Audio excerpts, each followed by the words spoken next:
Well, this is a moment for Sachin Tendulkar to do the double.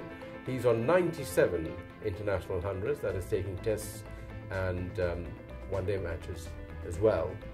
And so obviously 3 more to reach the magic 100 and for the first time lift the World Cup.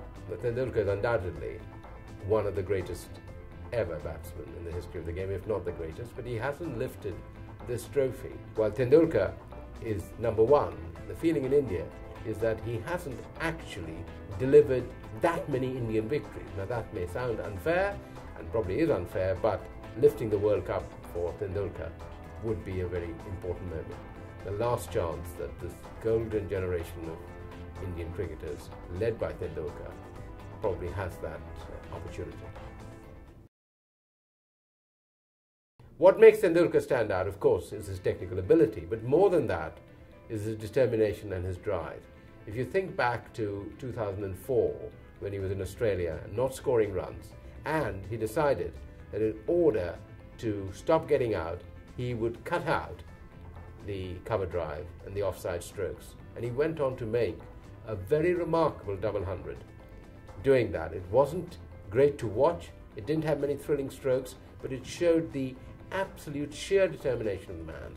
And also, a few years ago, when it looked like Tendulkar had done enough, people were talking about him retiring, he's got a new lease of life, an Indian summer, and he's come back. And at this age, his desire to win, his desire to bat for very long periods, to really hammer the bowlers. You know, Shane Warne has said this, that his nightmare is imagining that there's a cricket ground in the world where Sachin Tendulkar is always hitting him for sixes. And this is, I think this sort of sums up Tendulkar, that he doesn't allow any bowler to dominate him. He sets out his stall and he has a real determination to play, and play of course not in a flamboyant style.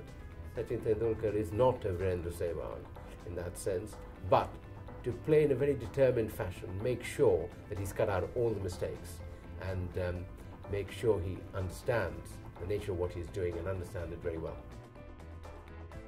Well, the captain in cricket is of course immensely important because he is a coach and a mentor. These days coaches have come up and there is a lot more technology involved, every ball is analysed and messages coming, but nevertheless cricket captains can decide what happens on the field of play, can determine the course of a match in a way that captains in other sports like football or rugby just cannot.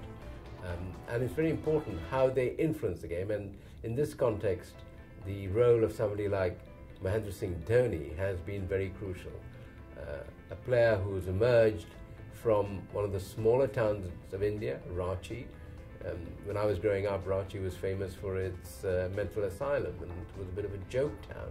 Ranchi has come along a long way. Dhoni has emerged from that, and there is this determination in him.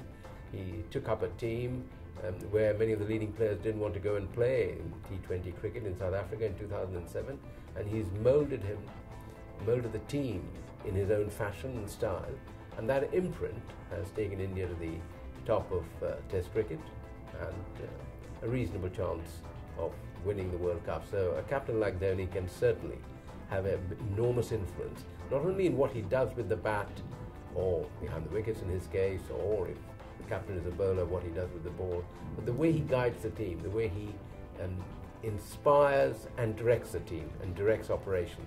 And that can make a very big difference.